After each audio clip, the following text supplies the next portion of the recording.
Dirty night. Do you have a vacancy? Oh, we have 12 vacancies. 12 cabins, 12 vacancies.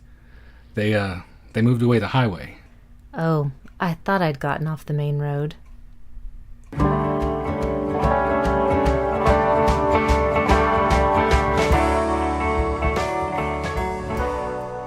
Welcome to the Magic Lantern Podcast, an ongoing informal discussion of the films we love and the things we love about them. I am Erica Long. And I am Cole Rolay. Each episode of the Magic Lantern will be devoted to one film that we alternately select, and we will discuss why it is significant to us. We are now at episode 24, which is Erica's choice. Let's find out what she has selected.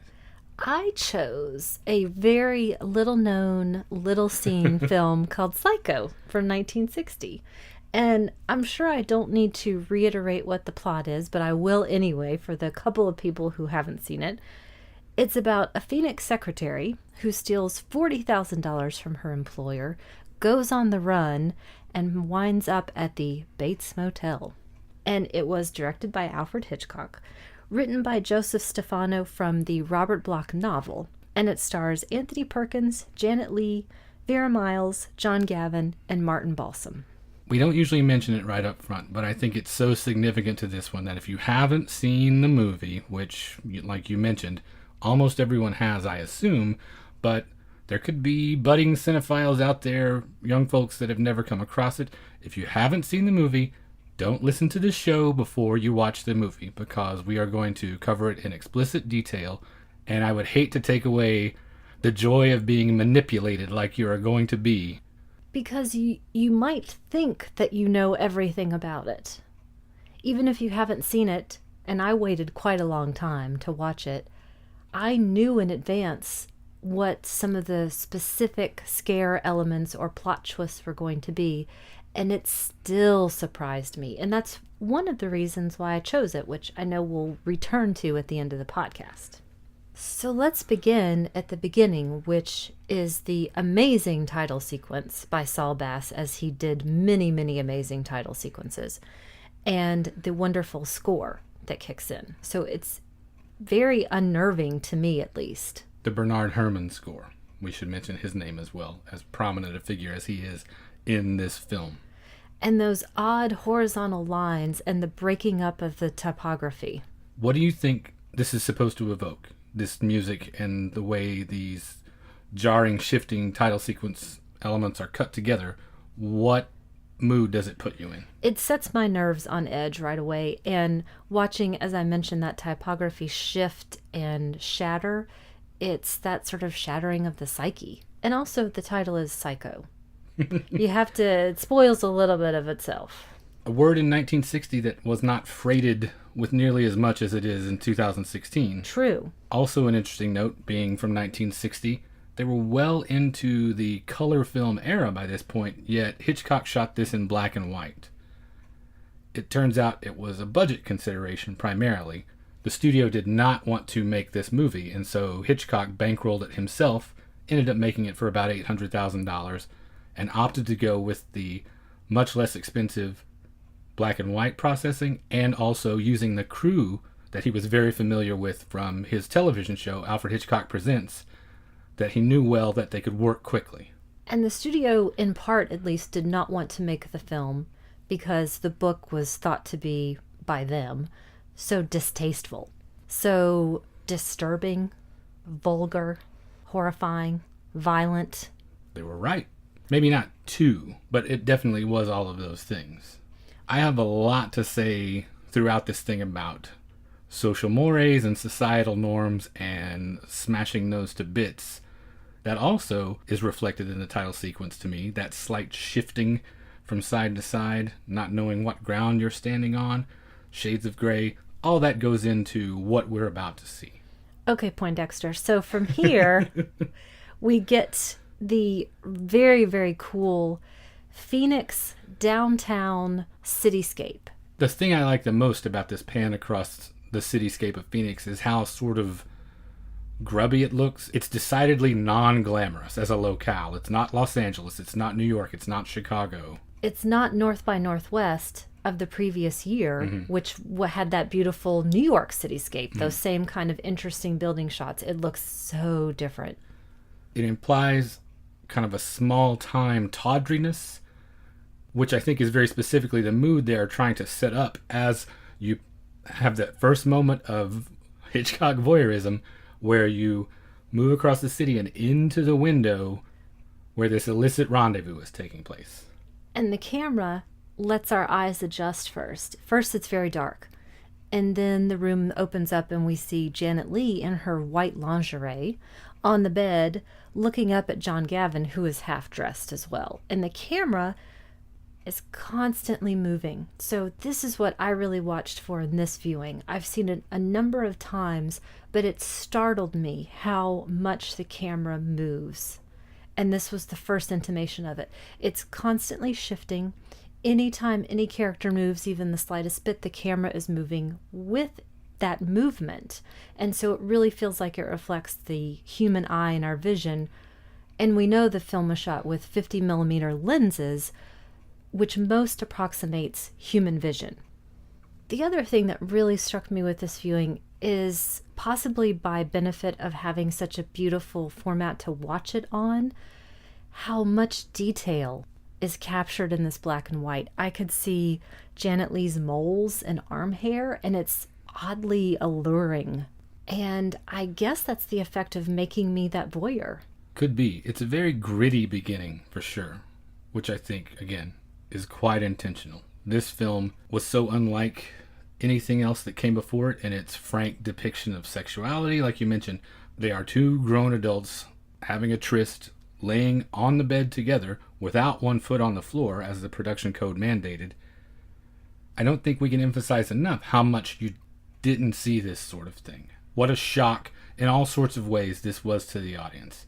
To me, the entire film is built upon this notion of social norms and deviating from those norms. That is the big idea that is front and center in this film, and it starts from the very beginning right here. This conversation that they have that is so concerned with propriety and respectability and how she is staking her claim for the life that she wants, and it is a life of normalcy, quote unquote. She wants to have a husband, legitimate, above board, no more sneaking around, and she tells him that this is the last time. Prophetically.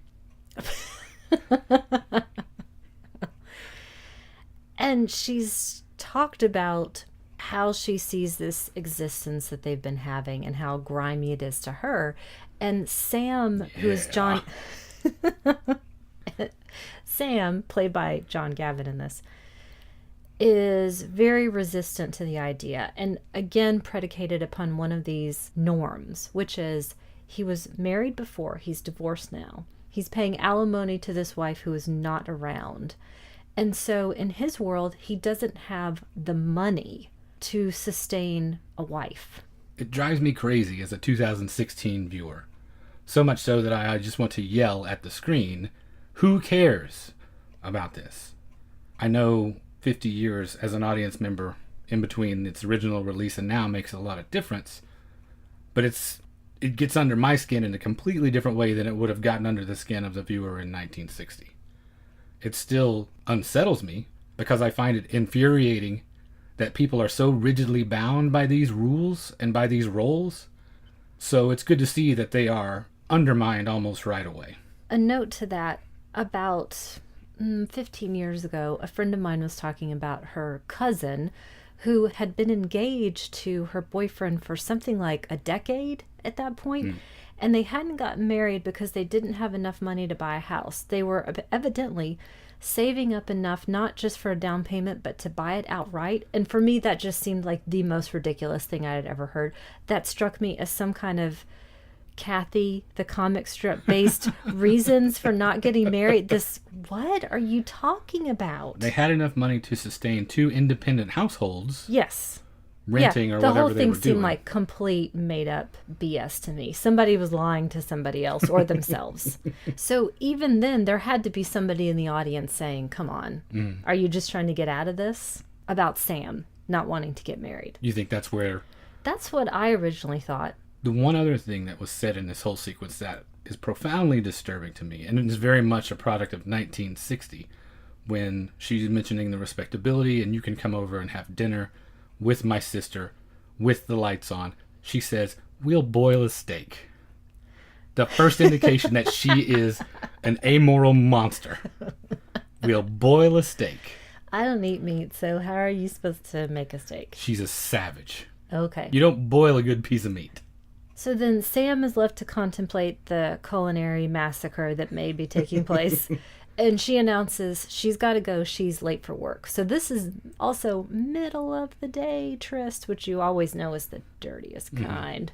So she gets redressed, heads out the door. In her sparkling white outfit. Yes. And another note about this, something that kept reoccurring to me in the course of watching this, how long the central scenes are. And this is quite a long scene. It goes on for a very long time. So while the camera is constantly moving, this is not jerky, quick cutting. No. And like you say, almost all of the central scenes are like this throughout the film, with the exception of maybe one or two expository scenes with Vera Miles near the 2/3 mark. The scenes really give the actors time to work off of each other and let this dialogue unfold. Nothing is rushed, aside from the shower scene, obviously. That's 77 cuts in under 3 minutes total, I think, for that sequence beginning to end. And that is the only time you see such frenetic editing or camera activity. And so Marion is back at the office, this real estate office that she works at in, I'm assuming, downtown Phoenix at this point. And we see Patricia Hitchcock, Pat Hitchcock, who was Alfred Hitchcock's daughter. I cannot stand Pat Hitchcock. I can't stand her. I'm sure she's a lovely human being. I cannot stand watching her face, and I can't stand looking at her chunky fingers. Are you finger shaming Pat Hitchcock? I guess so. I think that she was great in this. I like her in Strangers on a Train, too. She's so annoying. What characteristics in particular, aside from her terrible Vienna sausage-like fingers, what personality issues do you have with Patricia Hitchcock? I don't like it in any character ever when someone thinks that they're more fascinating than they are. Oh. I don't like that smarmy, "Don't you want to go out with me?" And that's what she excelled at playing in a few of these films. Again, a lovely human being, I'm sure. Good actress. I just can't stand the sight of her in this. And she immediately kicks in with that really morally repugnant story about getting tranquilizers on her wedding night. Oh, and her husband being so upset by it if he knew. Here we are again with the societal norms. The whole mother's little helper aspect of the doctor doling out prescription medicine. And that inherently women are not supposed to enjoy sexual pleasure, which we just saw Marion, the complete opposite of that. But we're expected to believe that she should choose a coma rather than sex. It says in my notes, tranquilizers are a real hoot. Yeah, so, okay, anyway, sorry. Moving on from my Pat Hitchcock rant, we learned an important piece of information, which is that Marion's sister, Lila, is gone for the weekend to Tucson. So Marion is on her own. And this is the point when her boss and this buyer for this piece of land come into the office. Talk about repugnant. A real sleazeball, a real smoothie, super gross. The buyer, that is. The boss is kind of a milquetoast. Again, another stereotype of 60s American maleness. And we see two aspects of that. One being the boss, as we mentioned. The buyer is that aspect of, I'm rich and I can buy happiness, as he talks about, which means, lady, I can buy you. Not just buy happiness, but buy it in the most crass and vulgar and conspicuous way. There's nothing subtle or charming. He thinks there is. Definitely. Which is what makes him 10 times worse. But there's nothing subtle or charming or vaguely interesting about this type of person.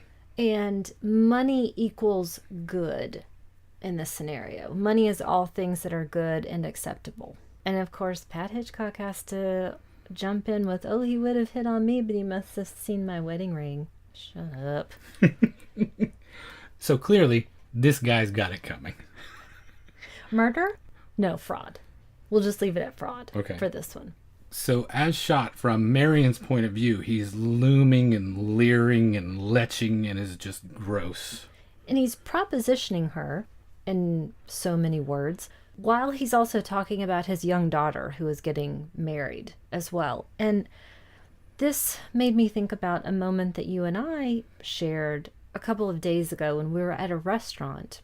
And it was obvious that there are certain people there who hung out there. They came there in the afternoons and hung out in the bar section. And I watched a couple of these older men of a certain age, treat specifically the female employees as a daughter and a sex object at the same time. Yeah, it was really peculiar. I say peculiar. Apparently not at all uncommon. I guess. Peculiar to me. Yeah. Something I would not do. Thank goodness. Clearly, it's been an archetype since at least 1960. Possibly he invented it. Well, he's throwing around this $40,000 in cash that he's going to use to buy this piece of property for his daughter. And Marion starts twirling her internal mustache, possibly at this point. I think a little spark goes off, a little wheel starts to turn. Well, she excuses herself, citing a headache, asking if she could go home early. Her boss tells her to take this to the bank. He doesn't want it in the office over the weekend. Deposit this. Let's get it out of here. We'll get a check from him on Monday and give this money back. She leaves early, ostensibly to go do that and go rest. By the time we cut to her bedroom, the wheel is not just turning, it is going full blast because the money is still in her possession quite clearly. It's the first thing we're shown. And the second thing we're shown is she is now in a full black outfit, making the change from the angelic to the demonic. And not just outfit, still in her lingerie, or I'm sorry, again in her lingerie. So in this really startling black lingerie, and we keep cutting back to the cash envelope on top of the bed, and we keep seeing it and we keep seeing it, and she handles it a lot. And again, this is where I started to see or reflect on that floating camera. Even the slightest movements, when she bends over to look into her purse, stands back up, moves the envelope around, shifts it, the camera captures all of this. It is not a static shot. It is almost floating, hovering with her, and it's pursuing these darker angles to me. The thing I noticed most about this was how much exposition they were packing in with no dialogue.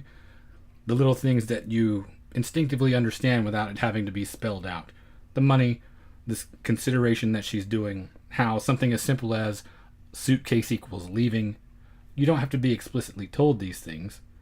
There was a real economy in that scene that indicated everything we needed to know in just a few seconds. There's the mini attaché case that has the important documents. We can't see exactly what they are, but our mind fills in that blank. Sure, things she cannot live without. So she's gathering all this stuff, obviously, to hit the road. The other thing that I was thinking of while we were watching this particular scene is how most crimes, I think, are not planned. Crimes of opportunity. Crimes of passion. How many people that are actually in prison would have thought when they woke up that day that by the end of the day, I'm going to have done this thing? I would say the vast majority of them had not planned on it. Career criminals, professionals, sure, but the vast majority of everyday folk who end up in trouble for doing things like this, spur of the moment, completely irrational, which also is therefore why they're almost always caught. And we learn in just a few moments that she has worked at that company for 10 years. She has been having this affair with Sam. None of these things are short. She didn't just blow into town. She's not a transient almost. She's not flighty. But there are these circumstances that are coming to a head. Is she the embodiment of the last person you suspect? I guess I have to think back to the first time I saw it. Again, I knew the big points. I didn't know the little points. So it's possible at any moment she could still just go to the bank. She's not set up as an evil, mean, calculating person, even though I mentioned the wheels turn. This is circumstance driven. But clearly, in the minds of a 1960 audience, there is a certain moral flexibility in this person who can engage in this sort of lunchtime rendezvous. So, have sex with both feet off the floor during the day equals less crime later on. Who knows? Well- Slippery slope, I guess, you think you might be on. If you are someone who would engage in this sort of tawdry behavior, certainly don't dangle $40,000 cash in front of you on the weekend that your sister's out of town. Right. And it's also not as if it was nuns and orphanage fund money. It's the grossest guy in the world That's why waving I it say in your face. He's got it coming, which comes up again in voiceover a little bit later. We now see Marion in her car, driving through the city. So again, that's why I wasn't entirely sure she could have been on her way to the bank at that point. So she's not too far gone, pun intended. No, she hasn't passed the last chance to veer off into the bank parking lot. But again, like we were talking about, the economy of the symbols that we were shown in that scene certainly lead me to believe that that's not where she's on her way to. Yes, so she is driving, and she comes to the stoplight, and we get that first little heart stopper where her boss actually walks right in front of the car, which is a great moment. So she leaves town with this feeling in the pit of her stomach now, the seed that's been planted after seeing her boss. She's already uncomfortable, more so than she was already, with what she's done. She drives for a while into the night, gets tired, pulls over to sleep, and then we find ourselves the next morning. And a police car stops. We now see Marion's point of view, and the police officer is in her window, taking up the entire screen. And she moves quickly as if to drive away with him standing there without having said anything. She's startled, as you might be if you are disoriented, you pulled over to sleep, and you find someone staring in your window. But then the flight instinct is what gives the police officer the most pause. And she starts to become so cagey and practically openly hostile to the policeman. So she is being the most suspicious person in the universe. And specifically asks, am I acting as if there's something wrong? Well, yes, you are. Very specifically. You are acting like a crazy thief. It's coming off of you in waves, so let's talk a little bit more. The one thing I found most interesting about their exchange that entire time, if you go back and look, anytime that she is engaged in conversation directly with the police officer, she does not blink. Her eyes are wide open. Deer in the headlights, you would say in this case. But it foreshadows another moment coming up not too far from now with another unblinking eye. What was kind of odd to me, just a passing moment, that he asks for her license, takes it, looks at it, hands it back to her, and she leaves without saying anything. Again, thinking about how to not leave with big, flashing, suspicious lights. You might have wanted to end that conversation a little bit, but she takes off. And as she leaves, she can see in her rear view mirror that he is following her. And her heart is in her throat and she's not breathing. And then she sees he takes the turn off for another city. She soon takes one herself with the intention of ditching this car.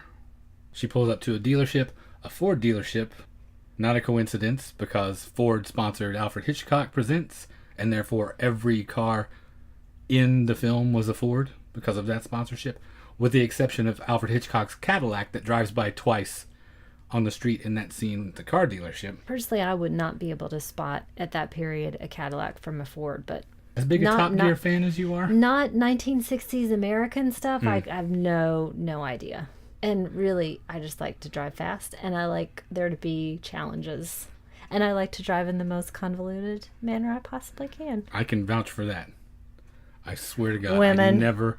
No. Lady drivers. No. I'm just kidding. I'm just kidding. I know you don't think that at all. I understand. But much like the transvestite issue with Norman...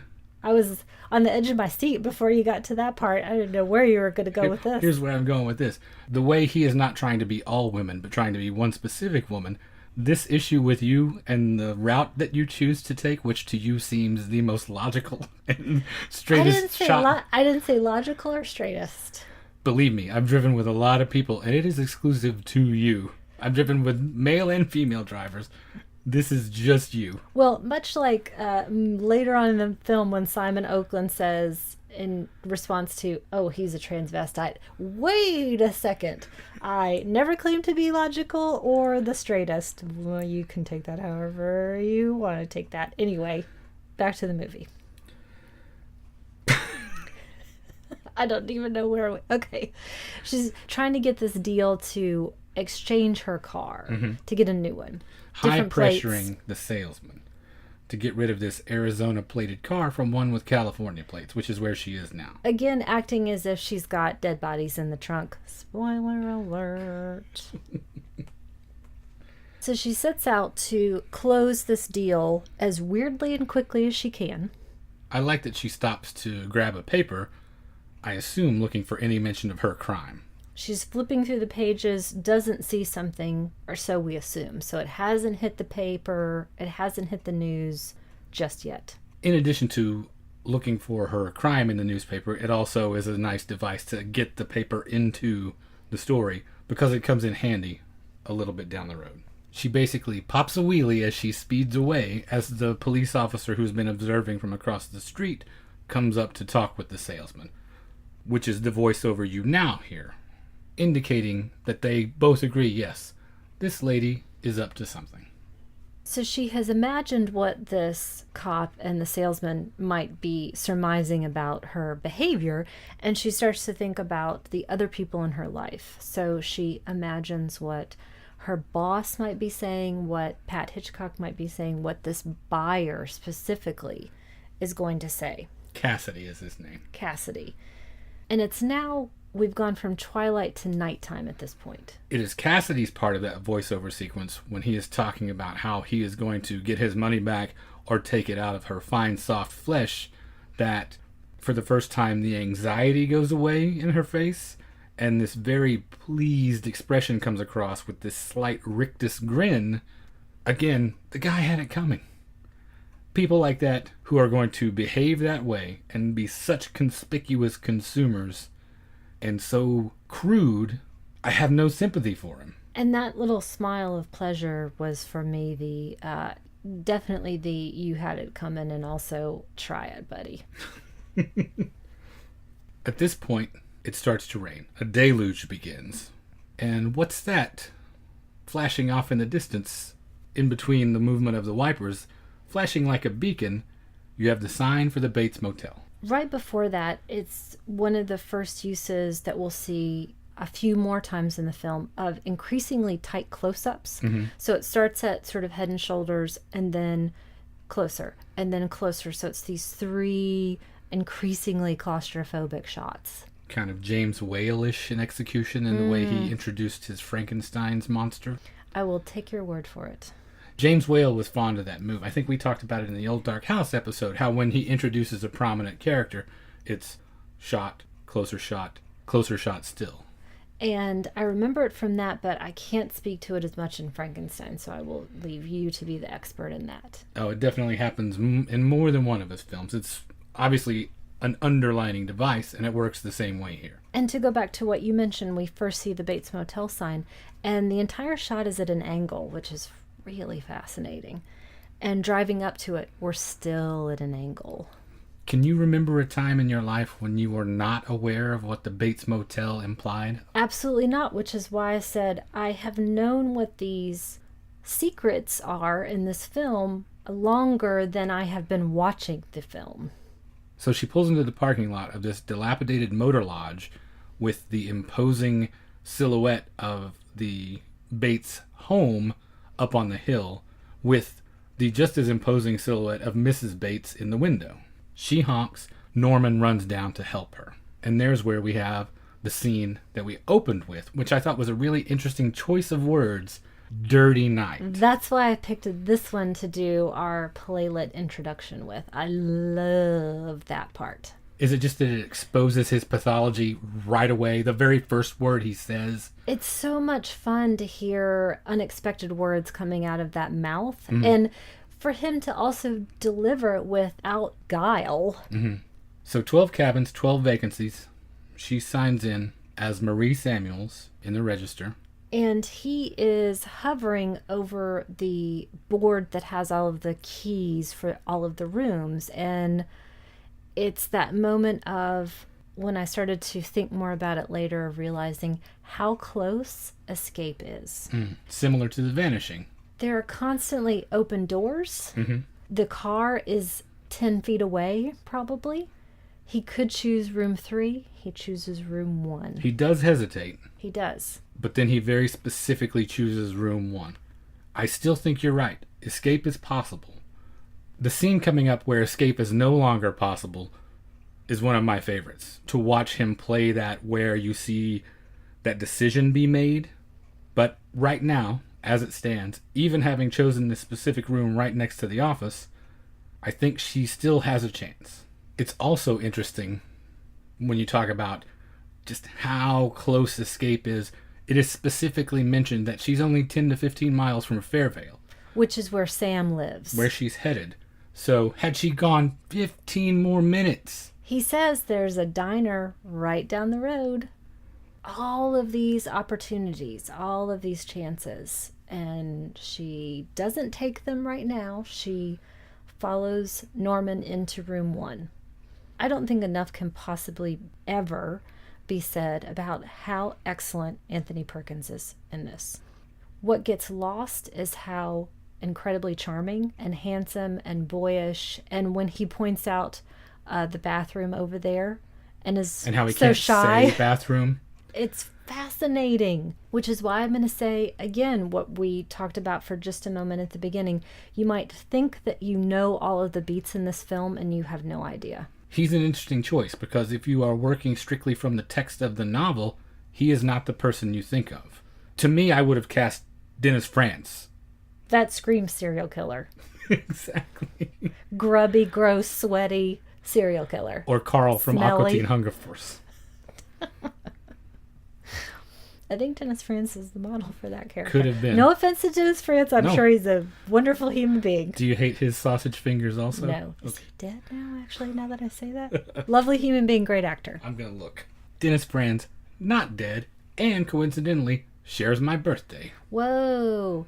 Never saw NYPD Blue. I'm sure he was great on it. I love him in all the De Palma stuff, in which he's appropriately sleazy and disgusting. Well, how did we... Oh, yeah. If you were casting a gross serial killer a la the novel treatment Right. of Norman, Just going by the physical characteristics, as described in the book, middle-aged, paunchy, alcoholic loser, really unpleasant, nothing appealing, nothing charming, and I think it's a brilliant choice for one very specific reason, which is coming up when they have the meal together, when he brings her a sandwich. There's no way that she is going to sit in that room and have this conversation where they are prying and prodding and trying to get into one another to see what exactly is going on here. They do not have that connection. They do not have this conversation if this is a wholly unappealing, much older man. Anthony Perkins is quite tall, but without being imposing. He's very lean, very bird-like is a motif that gets reused in this. But he's beautiful. I think the thing that makes it work so well, in addition to his physical characteristics, is you can see a real nimble intelligence in his eyes. And it exhibits itself in a variety of ways. In just his basic curiosity about the world. In his grasp of, again, these social norms. In ways that are darker, like how cunning he is, specifically when he needs to be. It's really fascinating to see all of those facets of that intelligence come into play. And in this beginning sort of introduction, he is open without being pushy. He's inviting without being pushy. He almost hesitates to even go into the room with her. He suggests, instead of having dinner at the house, let's do it in the office, which would, for the rest of us, suggest, again, a means of escape. It's a blast to watch him working with someone else. Janet Leigh in this case, with Martin Balsam later, and the difference between the two. Even John Gavin, who is a little bit wooden compared to the other two, there's not as much interesting happening in terms of a relationship dynamic, probably because Martin Balsam is a much better actor than John Gavin, at least to me. Jeez, it's the Pat Hitchcock, Dennis Franz, John Gavin hit list show. And I think finally as well, he made Janet Leigh the best that she could be in this too. She's truly great in this. He makes an offer of dinner and goes up to the house to retrieve it, which gives her the opportunity to put this $40,000 into the newspaper. I don't mean to keep beating this dead horse, but I think again about how close escape is and how close the evil is on the other side. It's just a door into nothing. It's just a flimsy motel room door, and it makes me think about you talking about being so frightened by The Town That Dreaded Sundown, when you realize... Oh, there's nothing between Dawn Wells and that burlap masked killer except the screen door. And it's just a step into nothingness, quite possibly. But for the moment, again, it's that farce of being normal. So she closes her room door and she sets again to move the money almost kind of obsessively around, repackage it in the newspaper, move it into the suitcase. And she starts to hear that voice in the distance. The argument with Norman and Mother. And this older woman is yelling these ugly things at him and talking about her as well. She's not going to have her in the house. She's really haranguing him. And I think about the phrase ugly appetites that she used. So we've already had dirty and we've had ugly. These words that you maybe don't hear quite as much in films of mainstream American cinema at the time. Not in this context, anyway. I think it's interesting that she's still moving that money around and she is still intent on deviating from the norm. She is still intent at this point on breaking out of this role that has been ascribed to her and using this money as a stake for the new life that she wants her way. Norman returns with the sandwiches, or with a sandwich for her. He opts not to eat. And he invites her into the office because it seems improper to have the meal in her room. And there's that lovely moment where he steps forward and then steps back. I love how often in this Norman is shot in doorways. These rigid constructed roles where you are not to move outside of the prescribed area that you are supposed to occupy. If you watch Norman, at least on 4 separate occasions, there are instances where he is shot framed in a doorway after or during a significant event where you can tell he is so rigidly bound up, and it's just very subtly communicated to us because you don't see all the other characters portrayed that way. You see them moving throughout open rooms, but very often you see Norman photographed through the structure of a doorway, as if he is caught between these things. And at this point, which will shift later, he is still being well lit.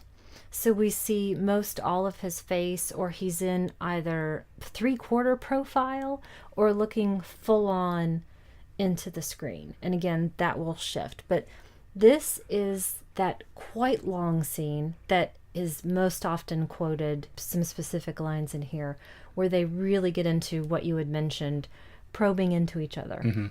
The best scene, my favorite scene. It's a wonderful scene. For a number of reasons. You mentioned when we were watching it how the camera observed them from varying vantage points throughout this. And I think that, to me, indicates the very probing nature of the conversation, how they are each looking for a way into each other. So it's not just the same 2 shots of Norman, Marion, back and forth, back and forth.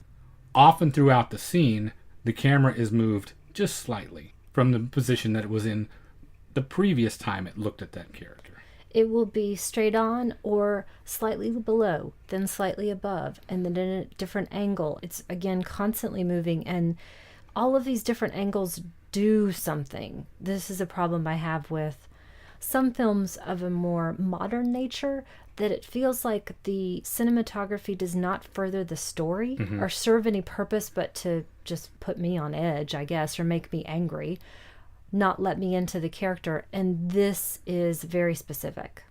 You mentioned several pivotal and really funny in retrospect lines. Hitchcock was having a ball with this scene, teasing out little things that are soon to come into play. Janet Leigh says, I caused you some trouble, intimating that she heard the argument. She's not quite herself today, Norman says. I really respond to, other than these really iconic lines at this point. I respond to the points at which he shows so much intelligence and sense of understanding her nature, like when he talks about that she's clearly never had an empty moment in her life. It's such an amazing observation for someone you've known for 5 minutes. Well, we talk about this all the time.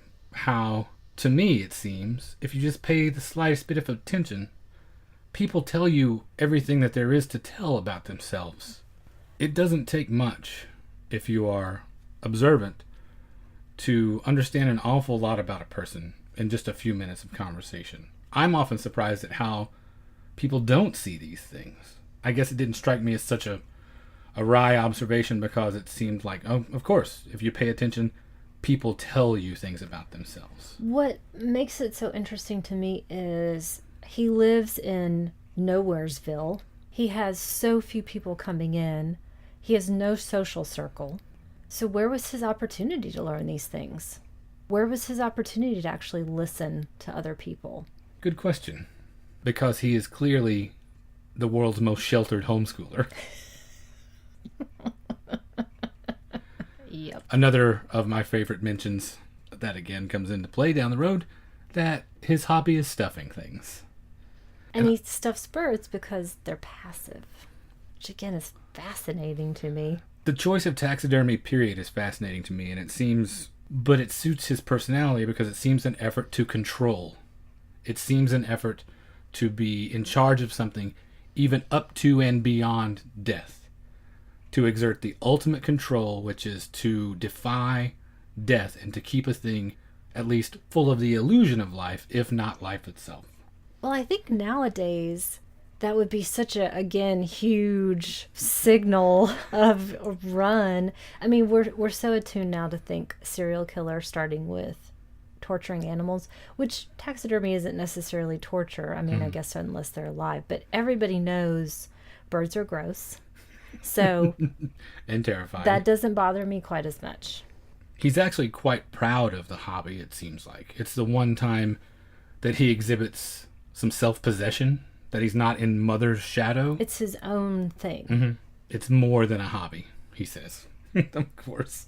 He also says a boy's best friend is his mother. Yes. This is the section where he's talking about we step into our private traps. Again, an insightful comment about what he perceives her having done. And Marion follows that conversation by really urging him to get out of this situation. She's noticed in just a couple of minutes how toxic this is, and just like how odd it is for us to watch, and possibly audience members at the time to watch, Sam and Marion not be able to get married through these sort of convoluted circumstances, there's no reason why he can't leave. But he makes a very explicit argument as to why he can't leave. He tells the story of how she met a man, that man died, specifically alluding to the fact that a son is a poor substitute for a lover. Again, hugely freighted with meaning. All of these things, we don't know that yet. We may begin to suspect. At this point, some of us have to be tugging at our collar and loosening our tie and mopping our brow a little bit. She suggests put her someplace. Marion says, put Mrs. Bates. Mm-hmm. And Norman somewhere. Does not take kindly to this suggestion.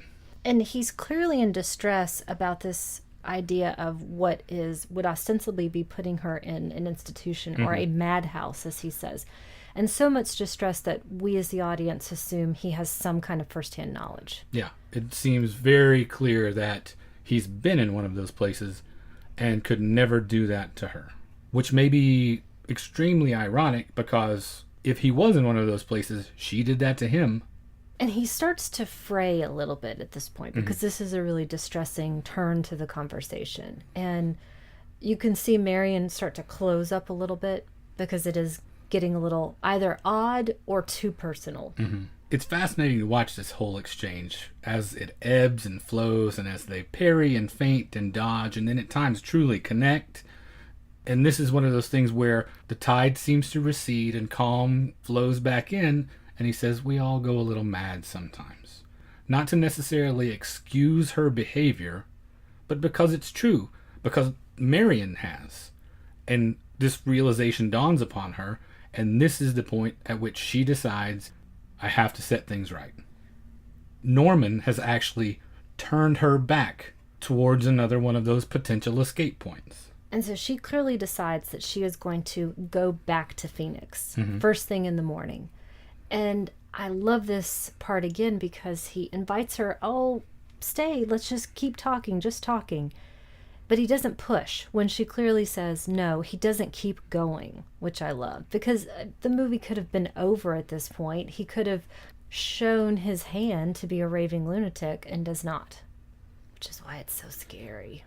This is where she reveals her last name, her real last name, Crane, which he then goes to the register and sees that she wrote Marie Samuels, and everything turns right here. This is the scene that I was referring to where escape is no longer an option because liars get punished. He takes a couple of furtive glances back toward the general direction of the house. You can see now that something is happening. At this point, if it's your first time through the movie, you're not exactly sure what, but he is obviously very preoccupied with Mother and what's going on up on the hill and whether or not what Mother told him about this woman is true. He closes the parlor door and he can clearly hear Marion in that adjacent room moving around undressing. And he removes one of the pictures. We actually didn't mention that in the first moment ago talking about the scene in general, but there are some specific pictures up that are clearly of rape or women being attacked at some level. And he picks one of them up off the wall and looks through this hole that he has created and watches her go into the bathroom. And that profile of that eye, it's insane. You can see skin texture and all the lashes and moisture on the skin. It's almost perverse. It's almost too lurid.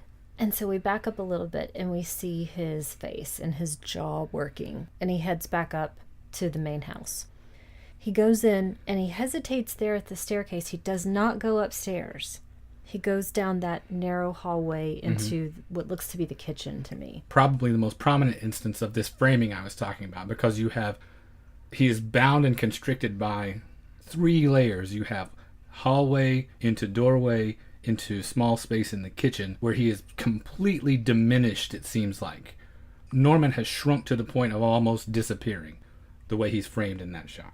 And then we go back to Marion back in her room. She's doing figures. She's ripping up paper and then flushing it, which was unbelievably startling to audiences at that point who had never seen a toilet on screen, let alone a flushing toilet. So it's shower time.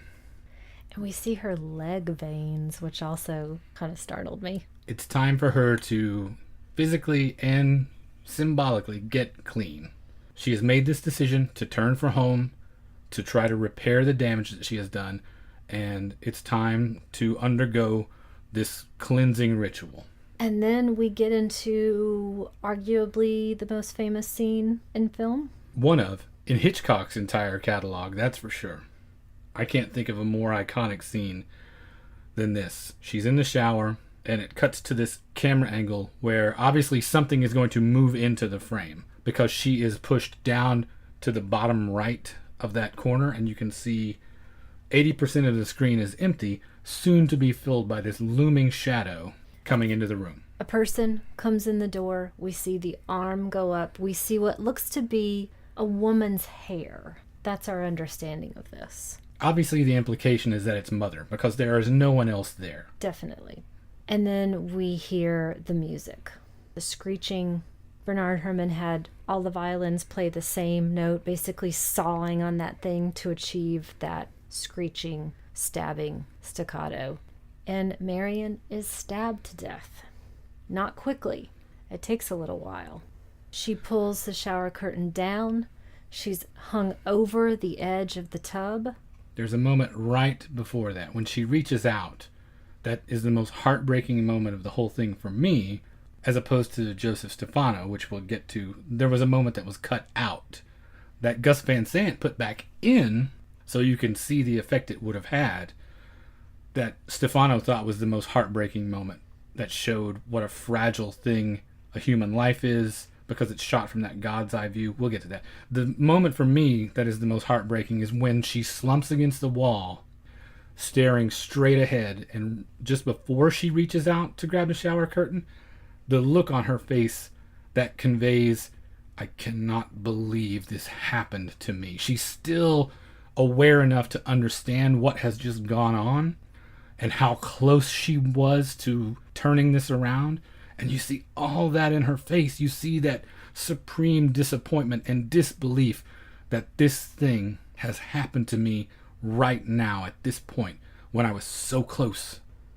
The thing that Stefano fought for that did not make it into Hitchcock's film was there was supposed to be a final shot with Marion's body bent over the side of the tub that you saw from above that exposed her buttocks that the censors objected to, so Hitchcock took it out.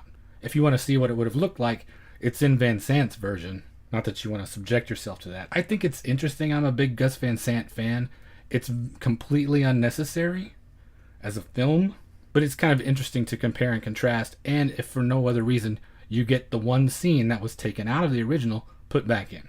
So that hand reaches out and hovers there for a moment, and then she pulls the shower curtain down with her. Slumps over the side, missing that shot, and we see her life drain away down the bathtub drain, which then dissolves into a beautiful shot of her unblinking eye, this time never to blink again. And the camera pans back out to the newspaper that is on the bedside table. And at that moment, we hit 49 minutes. Mm-hmm. Imagine everything that we've been through, everything as an audience building up this sort of false protagonist, this person that we think is going to be with us through this movie, dead 49 minutes. It must have been a huge shock, because not just you're a protagonist, but a star. This just did not happen. Revolutionary in that aspect. So it pans to the money, then it pans to the house through the window, and you hear Norman's reaction to seeing Mother covered in blood. He rushes down to see what has happened and finds Marion dead, slumped over the side of the bathtub. My favorite part, he covers his mouth at first. Such a great movement. He is shaken, completely horrified at what his mother has done, and he begins to clean up like the dutiful son. And this takes a while. This feels like real time. Can you think of another instance prior to Psycho where there is actual crime scene cleanup that goes on this long, if at all? I can't recall a prominent example. Yeah, nothing jumps to mind. Again, you can see him. He's got to think through every moment of this. Which reminds me, just as a general rule, never ever spray luminol or take a black light into a hotel room. You are never going to... Dennis Franz. You are never going to like the results of that. Trust me. Case in point, he does an excellent job, actually, at least on the surface, in terms of forensics as they would have been at that time. Mm-hmm. Cleans up every trace of her. You can see him thinking through every moment, what would she have put here? What would she have put there? Going through drawers, going through the medicine cabinet, gathering up all of these things, and backing up her car, which again is just feet away from where they are. He backs the car up so they can load everything and her into the trunk. Hitchcock can't help himself but to throw in this last little moment of suspense, showing us that bundled newspaper, letting us think for just a minute Norman is going to miss this detail. Fortunately for him, he takes one last look, notices that it's there, takes it, and completely casually, nonchalantly throws $40,000 in the trunk of the car, never to be seen again. Actually, right before that, another little trick of suspense. We see car lights go by in the distance. Is he going to be caught? Nope, they just keep on going. I guess the money is not never to be seen again because they'll eventually retrieve that. But as far as we know, as an audience right now, this MacGuffin that we have been so worried about is completely inconsequential. Marion has been obsessively handling this money for the past 30 minutes or so, and it just gets tossed into the trunk. So Norman pulls the car around the motel, and we see the camera latch on to the license plate. And it's this fascinating unbroken shot that then when the camera pulls back, we realize we're seeing the car moving on its own, and Norman is pushing it into this swamp. And this was the single most disconcerting scene to me when I watched it the first time. It's my second favorite scene after their conversation. I don't know if it was the TV that I was watching it on or something about the blackness of the swamp. It's almost nothingness. You can't actually tell what it is, or at least I couldn't right away because it's such a void. And then I realized, oh God, the car's going into the swamp. It looks like nothing else in the film up to or even after that, I guess. Yes. Well, we do return to the swamp at one point. Well, very from a much later. different angle, though, so it doesn't quite look the same. I know what you mean. We've talked about this before, how in certain specific movies there are these scenes that stick out because of either how they look and or what they convey. The one for me, very specifically, is the scene in Zodiac where the cab driver has been killed and the police are assembling to investigate that crime scene. How that movie swings on that scene for me and how it looks unlike everything else in the film. It's not exactly unnerving like this one was for you, but I feel a very distinct sea change right there. Well, it almost looks like it's another dimension. It's so oddly black, and it made my skin crawl looking at this. And I can't quite put my finger on what it was at that time that did that, but it was really disturbing to me. And we get another little trick where the car stops on its way fully into the swamp, and we all think, is it going to go in? And this is when we transfer all of our sympathies to Norman Bates, according to some critics, because we want that car to go in. He's being a good boy. He's trying to cover Mother's tracks. Absolutely. He didn't do anything. It's that sort of canny manipulation that Hitchcock was so good at, because you really do feel yourself filled with the same anxiety that Norman would be filled with when that car stops sinking momentarily, and you feel the relief he feels when it begins to sink again. So Hitchcock must have been having the biggest laugh in the world at watching us, the audience, react this way. He pulled it off. What you don't realize at the time, that you come to once all is said and done, is that your allegiance has now been transferred to the murderer. It's the biggest trick he could play. You and I will occasionally have these conversations where we talk about contemporary movies being manipulative and how we mean that as a pejorative. But in this case, do you feel the same way, or do you wholly admire this trick? Because he did it legitimately through a great script, fantastic acting, wonderful camera work and plotting, not through swells in music or dogs or babies. Okay. As far as I know. It is earned. Gotcha. And this is the first distinct break in the action, almost similar to what you would have seen on the television show. And it's kind of interesting, again, I looked at the time, straight on 1 hour. Mm-hmm. So we cut to Sam in his hardware store, and there's some annoying customer having some dumb conversation, and he's writing this letter to Marion indicating, let's get married, let's do it. He's ready to throw off these shackles of expectation and subvert the norm and attempt to find happiness regardless of social station. And we see a cab pull up, and Vera Miles, who we learn is Lila, Marion's sister, arrives looking for Sam, specifically looking to see if Marion is there because no one has seen her. Quickly followed by Martin Balsam as the detective Arbogast. Arbogast. And actually, Arbogast. He says Gast, so I get upset when everyone else in the movie says Arbogast. We find out that Sam is ignorant of anything that's going on. There's no plot between the lovers. Lila, I think, believes Sam, and Arbogast indicates to her that he might believe her story, given enough time and evidence, to which she replies, I don't care what you think about my story. She's very forthright and determined throughout this entire process. The second half of it being her and John Gavin playing detective to try to figure out what has happened to her sister. Because all she cares about is Marion. Everything else can be worked out and cleaned up. Police do not have to get involved. We can get it all fixed, but she wants to know where Marion is and make sure that she's safe. So Arbogast starts pounding the pavement, stopping at hotels to see if Marion is checked in, maybe is still there, canvasses the entire town, you get the impression. Not a big town, so it doesn't take very long, but this eventually brings him to the doorstep of the Bates Motel. And we see Norman on that porch eating candy corn. And he gives that same 12 vacancies joke. He has not turned on the Bates Motel sign, which is really interesting.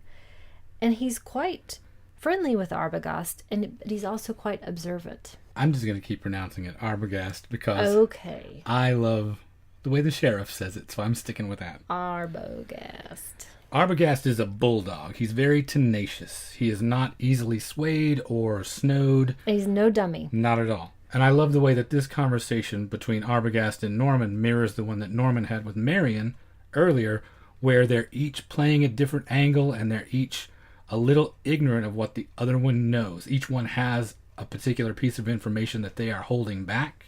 And they're, again, doing this dodge and parry thing, trying to feel each other out. It comes to light that, yes, she has been here.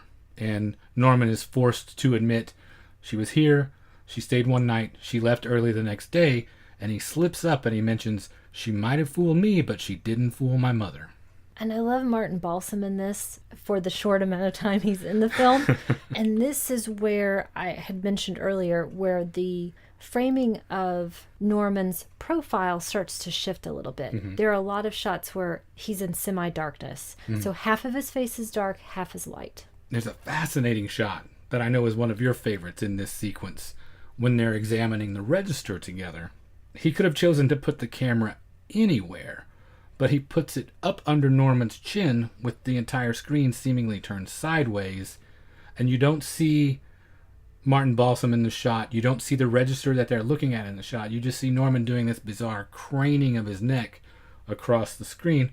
What did that indicate to you? Why do you think they made such an odd choice to frame him that way? I don't know if it's reptilian or he's almost able, the camera suggests, to sort of oddly shape his body into being this not quite human person, or if it's more emphasizing how bird-like he is and how long his neck is. I'm inclined to think the bird thing, obviously, since they have been leaning on that imagery so heavily up to now.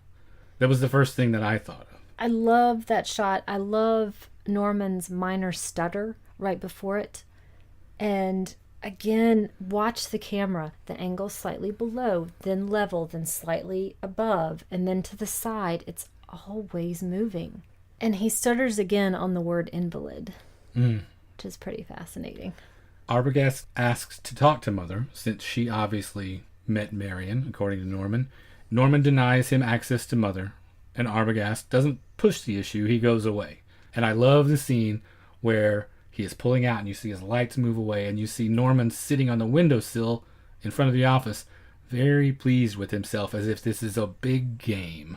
Right before that, though, right before Arbogast leaves, he starts to go in the other direction as if towards the house, and he turns around to see Norman walking down to put the linens in the other rooms, and you see him pause at one but go past. Sets off his spidey sense, essentially. It does. Something is not quite right. There is more to follow up on here. So Arbogast checks in by payphone with Lila, and he really thinks he's onto something. He's not totally satisfied. He's going to go back and see what this mother knows. There's a lot of exposition in a very short time here. He conveys to Lila all of this important information. Marion was here. He thinks that Sam is in the clear. Norman has a mother that is alive, first of all, very important, and that met Marion, and he is not satisfied. He has a weird feeling he's going back to check it out, which he does, unfortunately. And we see Norman first, still on the porch of the motel when Arbogast's car comes back up, and he clearly ducks out of sight. So Arbogast hasn't seen him at this point. And he then knows it's time to check out the house. So we follow him up again in those house shot. Closer profile of Arbogast. House shot. Back to him. Tighter and tighter and tighter. And we see him take off his hat, which I thought was another really cool choice that he makes. He walks slowly up that staircase. And then the camera starts to move into that god perch. Overhead and at an angle and turned. And here's where we see Mother for the second time. All of a sudden she is upon him, savagely attacks him, huge butcher knife again, puts this vicious cut across his face, which causes him to stumble backwards down the stairs. And when he lands at the foot of the stairs, it becomes a frenzied attack. Our last shot is seeing this woman on top of him practically. We're now back to Lila and Sam, and it's 3 hours later. Clearly something is wrong. Arbogast would have been back by now. And we had talked about this a bit earlier. These scenes with Lila are all so short, and it's in such stark contrast to those long key scenes of before. But these are very, very short. And Lila, again, is so determined, we've got to go to the motel. A lot of that had to do with the fact that Hitchcock was not at all invested in the Sam and Lila characters. Nor should he have been, it seems like. There's not that much. No, you know? Norman is obviously where it's at. Norman, and to a lesser degree Marion, as the catalyst of this whole story, are where the really interesting things are happening. Sam and Lila are necessary to get to a resolution, but they do not at all add a new layer of depth or interest to the story. Vera Miles, though, I think makes the most of this, and she's really watchable. Mm-hmm. So as Sam is pulling up to the motel and yelling for Arbogast, we see, as you had mentioned, Norman is back at the swamp, just sort of staring into nothingness, really. Well, Norman is at the swamp for the second time, and now I am starting to get the impression as a viewer, maybe he's done this a few more times than I initially thought. Because he was really good at the cleanup. Mm-hmm. He was really careful. It comes out that that's a fact. But this is the first time, as an audience member, I began to feel it. Maybe he's an older hand at this than we think. He hears Sam yelling for Arbogast, but does not respond. So, fortunately for Sam, doesn't see Sam, doesn't see what he's driving, doesn't see what he looks like, so that later when Sam and Lila come back, he doesn't recognize him. So Sam goes back to Lila, and they decide they've got to go get the deputy sheriff. So we have the intro to the character who does your favorite pronunciation of Arbogast. Well, they go to see the sheriff, and he fills in the background on the Bates family situation, because they are insisting that Arbogast said he saw Mrs. Bates and was going back to speak to her. Turns out, Mrs. Bates has been dead for 10 years. Specifically, there was a bad business out there about 10 years ago. And this bad business is a murder-suicide. And Norman found them dead together in bed. I love the way that's whispered. Again, social mores. And they say, Norman Bates' mother has been dead and buried in this Green Lawn Cemetery 10 long years. And Sam says, I saw the mother in the window. Then who is this woman in the cemetery? Indeed. Well, let's go back to the house and find out. We're going to work all this out. We are now rocketing toward our conclusion. So Norman is back in the office. He goes into the house and he's talking to Mother, and he's trying to get her to hide in the fruit cellar because things are happening out of his control. People are going to start coming now. I love the scene as he's walking up the stairs to go have this conversation. This is the first time that we see Norman actually move into the upper part of the house. And as he does so, he's shot from behind as he's walking up the stairs, and you see him start to sway his hips a little bit. Is this him already beginning to take on the mother persona? And I was not canny enough to really notice that or remark on it. It's very subtle. You think so? I do. I don't think he's gone into caricature at this point. Or, I'm sorry, maybe not subtle. I don't think it's over the top. Okay. He doesn't go campy. No, it could be maybe that he's not shot from the front, so you're not seeing a facial expression as well. But to me, it was very obvious. Okay. But you hear the conversation, and the upshot of it is Norman is going to hide Mother in the fruit cellar. And there's that same shot when he carries her out of the room and down the stairs, the same exact shot as when she had killed Arbogast. It's confusing and disorienting because Hitchcock used 3 different voices for Mother's voice throughout the film, sometimes blending all 3 to keep you off balance. And he also represented her with different actors, including, in this case, a little person that Anthony Perkins is carrying down the stairs. So you're never quite able to get a fix on how big or small she is in relation to him, what her voice actually sounds like, because it takes on different characteristics depending on which actor is voicing it. And he carries her down the stairs. She's yelling the whole time. Tellingly, you see her leg move when he's carrying her. Do you, or do you see it You very definitely touch the staircase? You very definitely see that actress's leg move. And so To me, Whoa. it gives me that shiver because as a first time viewer at least, what is going on? Because any theory you might have as to what is happening, something happens to undermine that theory shortly after. Well, and speaking of undermining theories, we jump ahead and Sam and Lila go to the local church to kind of intercept the sheriff first thing in the morning. And he says he's already been out to the motel. He saw the whole place. He talked to Norman, no mother. So again, it's that expectation and then letdown. Okay, well maybe, what do we know? But they both still want to go out there. Sam and Lila decide we're going to go out to the motel. I love the way that this conversation takes place in front of the church, similar to the way Hitchcock examined this theme in Shadow of a Doubt, where the evil, corrupt element burrows its way into small-town Americana. I love that he exploits that very specifically by setting this in front of what I assume maybe the only church in town. And he's great at using national monuments in all of his films, and then using, like you said, these sort of local icons that are small town monuments in very effective ways. So Sam and Lila take matters into their own hands. They head back to the motel, posing as man and wife. They check in, offering the explanation that the trip is 90% business and his boss will need to see that receipt, so it's an excuse for him to look at the ledger. He's also being a super big weirdo and drawing so much attention to himself, just like Marion had done. It has to raise Norman's hackles at this point that something weird is going on. And he's also seen Lila against the car from the house, and it's such an interesting thing. So he sees what to me is, woman. You can tell the way he's regarding them throughout this entire exchange, and as they go to their room, that he is wary of them. They break away, they get into their room, and Lila's first assertion is he's done something to her for this money. So to them, this money is still in play, not knowing that it's of no consequence right now to anyone. And they are going to go in room number 1 and look for proof of this. And Sam has that sort of passing realization, no shower curtain, that's weird. And Lila very conveniently finds the one scrap of paper that Marion did not flush that has 40,000 written on it. So clearly Marion was there. They knew that already, though. But this, I guess, does indicate that maybe Norman knew about the money somehow. And Lila still senses this old woman is the key to all of this, and she's got to get into that house. So while Sam is stalling Norman, Lila examines their respective rooms, I think, which is another of my favorite sequences. First, Mrs. Bates' room, where she finds this curious indention in the bed. Very deep. The groove of where the body would have been.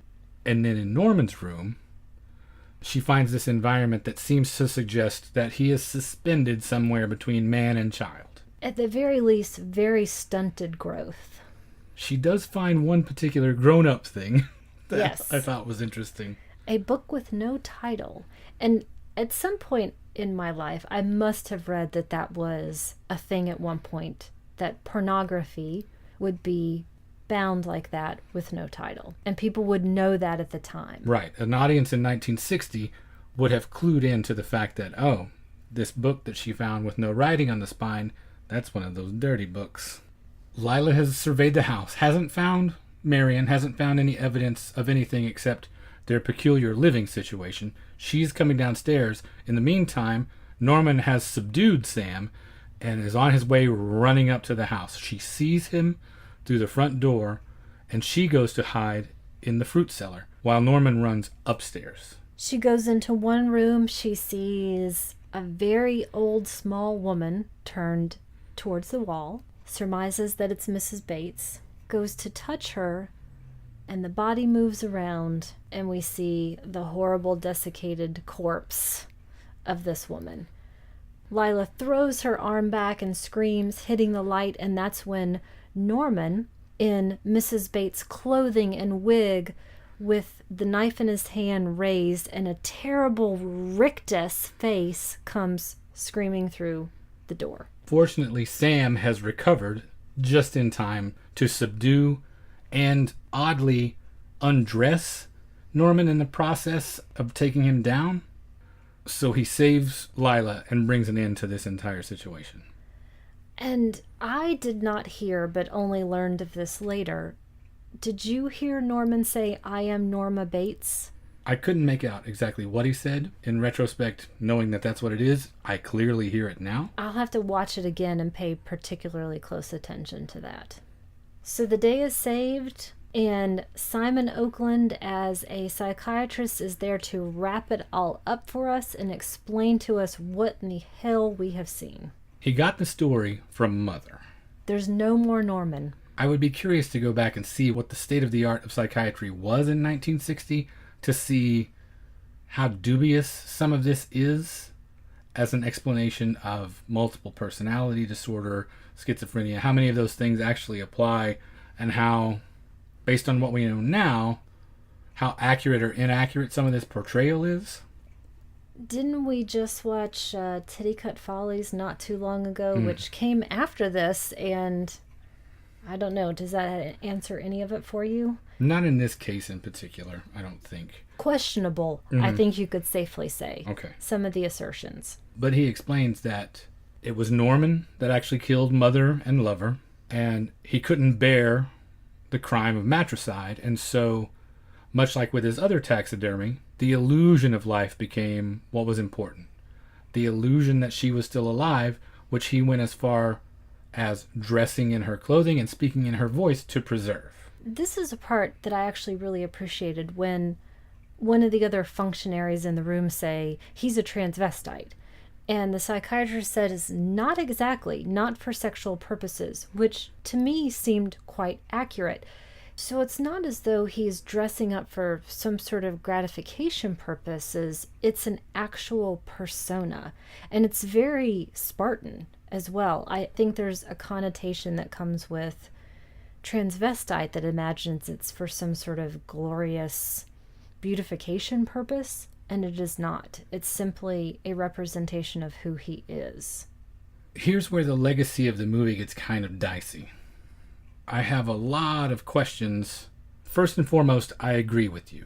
And they're very explicit in his explanation of what this is. Norman is clearly not trying to be any woman, womanly. He's trying to be very specifically his mother. Exactly. It's not as though he believes he is a woman or that there's a woman in his body or he is identifying as a woman. It's identifying as his mother. The question that comes up for me, though, 50 odd years down the line is, regardless of their intent, the legacy of this has so inextricably linked in people's minds the notion of cross-dressing and a psychopath that you cannot separate the two.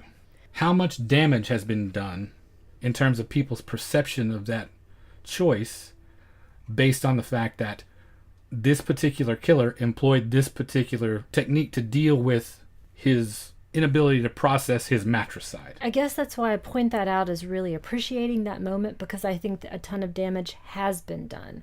And I heard even in reading someone's characterizing it as he's in drag. No, he's not in drag. Drag is something completely different. So let's not confuse the two. And I appreciate that the psychiatrist takes pains to note that it's not some sort of a perversion, which I think other people take it to be, and especially of a sexual nature. Definitely. Even now, one of those instances where I hate watching a movie with an audience, because I guarantee that wherever we go for the rest of our lives, if we see this movie in a theater with an audience, there's going to be some dipshit out there that when that guy says, "Oh, he's a transvestite," they laugh. They chuckle because that to them is hilarious, which is ridiculous. I'm glad, like you mentioned, he specifically corrects him and says no, but invariably there's going to be some ass in the audience that thinks that's funny. And I hope in my inarticulate way I haven't also made a muddle of all of these words as well, like drag and transvestism and talking about why someone might want to dress as a woman as well. And so hopefully I haven't made matters worse. It's obviously not up to either one of us to say if this is transphobic, for instance. It doesn't read that way to me.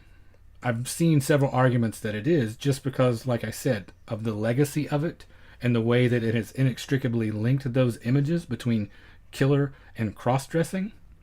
But the interesting part of that question, I think, that we can knock about all day long is how much of that is the responsibility of the artist. Can you be responsible if you portray a thing a certain way and take great pains to explain it, for instance, but in the long run, if people, for instance, don't see the whole movie, only know certain aspects of it, can you be responsible for their misinterpretation of it? Even though you clearly delineate in the film, that's not what this was. This was to achieve a very specific effect that is outside of this realm, because people will only see still photos, or they might not be equipped to understand the difference. As an artist, how responsible are you for the way people interpret and misinterpret your work decades down the road? I think that is in part why I actually wanted to do this episode, because I think this is so rewatchable, and that's the question that I have. Why is something rewatchable when you already know the larger twists or major plot elements? I've tried to say multiple times in this podcast, watch it even if you think you know what you're going to see, you don't know. You need to take it as a whole. It's exceptional. And I alluded to this earlier, I didn't see this until I was in my early 20s, actually. And I knew of it forever. You asked me, how long have you known about these things? You, the universal you. How long has this world been in our psyche? I think I was 8 or 9 when I saw it the first time. So I waited quite a bit, and I already knew long before that the shower scene and several other things, and it still took me completely by surprise.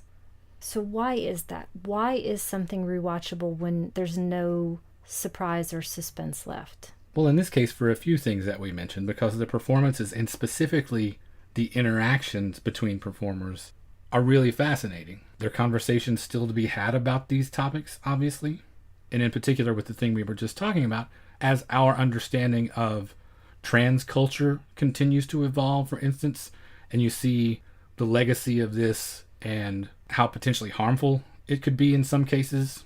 It's not uncommon to lean on the device of putting the trans person as the deviant and the other and the killer. Everything from this to Silence of the Lambs and on and on and on. And this being sort of the progenitor of all that, I think. Again, in this specific story, in this pathology, they're linking that element with mental illness, which it's not. They're two totally separate things, but in this, again, specific story, and that's how it gets transmuted later on and misappropriated. Well, that conversation about its legacy is a perfect opportunity to mention my recommendation this time, which is Glen or Glenda from 1953 by Ed Wood, which shares a couple of elements with Psycho, specifically those being the element of cross-dressing and this larger conversation about societal norms. I love Glen or Glenda. I know a lot of people pick on Ed Wood because he is not the consummate craftsman. Obviously, he made movies quickly, cheaply. They are not Citizen Kane, clearly. But the thing that makes these endure is that there is so much sincerity and heart in these. Some of it is clearly campy, but it's such a bold thing, I feel like, to have made a movie so personal to him in 1953, 7 years before this, that is essentially a heartfelt plea for tolerance for people who want to live this way. It addresses not just issues of transvestism, but also sex reassignment surgery and how people are perceived by the culture at large. There's a couple of really interesting scenarios in it where the average guy on the street is having a conversation with his friend, and they come to what was then revolutionary levels of acceptance. I went back and watched it not too long ago, and when you filter out the Bela Lugosi at the end of his life sadness part of it, it really is bold, it seems like to me, to have so thoroughly put himself out there and say, look, there is no such thing as normal. That idea is a ridiculous idea. These ideas of societal norms, everyone has something. This is my thing. You might have something entirely different. There's room for all of them. There is no such thing as an average normal person. So let's make room for all of us. I highly recommend it. It's not the greatest film ever made, but it's one of the most heartfelt and sincere pleas for acceptance and really personal films that I've ever seen. Glenn or Glenda, I highly recommend it. What about you? I came to my recommendation from a couple of angles. One, bear with me, a little mini rant coming up. Okay. So, I watch too much Forensic Files on television. There was a recent episode, granted from a number of years ago, but still, to me, recent enough to know better. And the story centered around stalking. A woman was stalked by a coworker. What was used sort of in the teaser for the episode is a woman has a secret admirer. No, she doesn't. She has a stalker. So I was thinking about those dangerous ways that we can manipulate those words and those feelings into something that is legitimate or illegitimate. And secondly, I was thinking about the male and female romantic or non-romantic aspects in this movie. And so I thought about a film that I had watched a couple of years ago, but not completely. So I returned to it. And it is called Deep End from 1970. And it's an oddball. It really is. It sure is. Starting with the fact that it is a British West German drama. It is directed by Jerzy Skolimowski, and it stars Jane Asher and John Mulder Brown. It's set in London in this sort of grimy suburban bathhouse / swimming pool for the neighborhood, and the two actors are co-workers at this bathhouse. And John Mulder Brown, the young man in the story, becomes obsessed with Jane Asher, his beautiful older co-worker. And I didn't realize until I was reading a little bit more about it that it was actually quite universally acclaimed. Mm-hmm. The consensus was when it premiered at the Venice Film Festival in 1970 that it would have won the Golden Lion, but that prize had been suspended the previous year. And David Lynch, of all people, said, "I don't like color movies, and I can hardly think about color. It really cheapens things for me, and there's never been a color movie I've freaked out over except one, this thing called Deep End, which had really great art direction." Yeah, I'm really glad you brought it to me because I had never seen it either, and I've been thinking about it ever since then. Plus, it has Burt Kwok in a super cool cameo as a hot dog vendor. There you go. So, two interesting, possibly polarizing for audiences choices of Glenn or Glenda from 1953 and Deep End from 1970. And that finally brings us to the end of episode 24. If you would like to get in touch with us, you can reach us via email at magiclanternpodcast@gmail.com. We are on Instagram and Facebook. You can just search for Magic Lantern Podcast on those venues and find us. We are on Twitter at Lantern_cast. I wanted to take a second and thank the people in the last couple of weeks that have shared links to the show or given us great feedback. In particular, Grindhouse Dave, as always, Tim Lego, Jane Sankner, Brian Sauer, and specifically the guys at Fuds on Film, who were very complimentary about our voices. You mean this one? We're going to start a new podcast soon called The Quiet Storm, where we're going to capitalize on that. If you're not listening to Fuds on Film, you are making a huge mistake with your life. I'm not sure what's taking you so long, but you really should. We have the benefit of only talking about movies that we truly love, so we don't get the chance very often to take movies to task that truly deserve it. But recently, in their episode where they discussed Captain America Civil War, I was truly delighted with their treatment of that terrible film. They gave it everything it deserved. And in their latest episode about disaster films, I haven't had a better time listening to Michael Caine impressions, at least since Steve Coogan in The Trip. And I'm not just asking you to include that because they mentioned me by name. You're welcome, Fuds on Film, for reminding you that the swarm exists.